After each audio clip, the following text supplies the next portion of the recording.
waxaa muddooyinkii u dambeeyey soo badanaya cabasho xoogan oo la xiriirta ammaan darri ka taagan wadada dheer ee isku xidhiidhisa magaalooyinka muqdisho iyo baydhabo halkaasi oo ay fariisamo ku leeyihiin ciidamo ka tirsan kuwa dowladda federaalk soomaaliya waxaana wadadaasi dadka ku safraya ay kala kulmaan dhibaatooyin isugu jira dil dhac iyo kufsi marmarka qaarkood loo geysto haweenka ku safra wadadaas xaqiijiyeen qaar ka mid ah odayaasha dhaqanka ee ka soo jeeda deegaanada maamulka koonfur galbeed soomaaliya sidoo kale odayaashaasi ayaa si weyn u dhaliilay qaabkii loo maray xilka qaadistii dhowaan lagu sameeyey saraakiil ka tirsan ciidamada nabad sugidda qaranka dhibaatada tumanka sana la kahaaye dadka jidkunka safaraw ay nooce soomaali ka jarta jidkan way dhibaataa dadka haaya ciidamadii dawladda oo dariuskay qabaan calamkii musawirshey wadadaan yaa dhibaato hoogla ka haayaan jidkan baydhabo 240 kilomitir ah way kala ka dareey tumi isiyeed gabdhood tooba bakraa madii korkori baydhabo madii saati korku dhamati tumi isiyeed naagood ka korkori dad ciidamada dariusha wadadaano calamkii Soomaali ka musawir sameeyo hayaan jidkun umuddo ka safaraasa intii injiganaay dhulka al-shabaab haysato yela maraay dhibkaas ma dhiyaan rooba qubadi dhulka al-shabaab haysatay biyo hiri jidkan taas dhibaato ka socda dawladda may ku obsadaane inay jidkun furt dhibaato dhii ma wali dambe ku hadalo hayn wali horeeyeen dhii lan shufeere may balan hangaado way tilin dili yaa la duugay dhamasan ma arga jarnay lan dawlan hayn oo shufta jidita gooyow oo dhibaato jeysada oo arga jarni dawladii raadiyow amba hadii dawladda hataa wal ku qabad wayte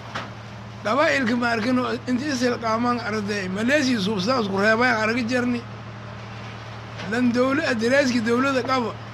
oo askar ay lebasan bandiiriis garabshi inka taala Soomaali injidki ling marwaayo lan magala liwaadka suubiyo kufsado sababtu fuulawna ata abshi hata walaalshi oo kale ariishi oo kale sababtu fuulawna ata may balan hangaado wayti baaburki baasijeeri hay balan mudaasan fuulna usukor korofadi deebshi dhacfadi wali haystoor ku qaadfadi waana fuulu fadi ya baaburku kuwaay ma inshaanu wayti lan naftilingu gooyay shufeer lindili induugni geek lan moogmana marxaati lata meelil kidili lan rag oo islaam Soomaali ya shufeer baabur wado may balan inshaanu wayti baaburku baasijeeri balan man kadar wayti ya liwaad lingu subay dabadu ku fuuli langu awshi hata walaalshi hata weelshi hata wala Soomaali lan Soomaali askari labasan yasaas warohay waxaan halkaan ku sheegayaa nimanka hadda helka laga fadhiisiyay oo laga fadhiistay dawladda ka fadhiisay waa in helkooda lagu celiyaa oo nabad sugidda ahaayeen in helkooda lagu celiyaa maxaa yeelay nabada la waayay inta helkii laga fadhiistay nabad waan weynay jaamaca waa in hooshii laga fadhiistay dawladda Soomaaliya lagu celiyaa nabad sugiddi Soomaaliya asagoo ahaa madaxweynaha Soomaaliya Maxamed Abdullaahi Farmaajo ra'iisul wasaare khayre dhammaantiina kullay dalka mas'uuliyadiisa adinka xambaarsateen waad sheegaysaa waad maqlaysaan yaaneesha wax la sheegay wax lala yaabo lala fajaa yaaneesha yaa arkay yaa maqle ليس ويديوا ودوين كان أولاً إن فرتان يعنيشة وإذا قعد سينا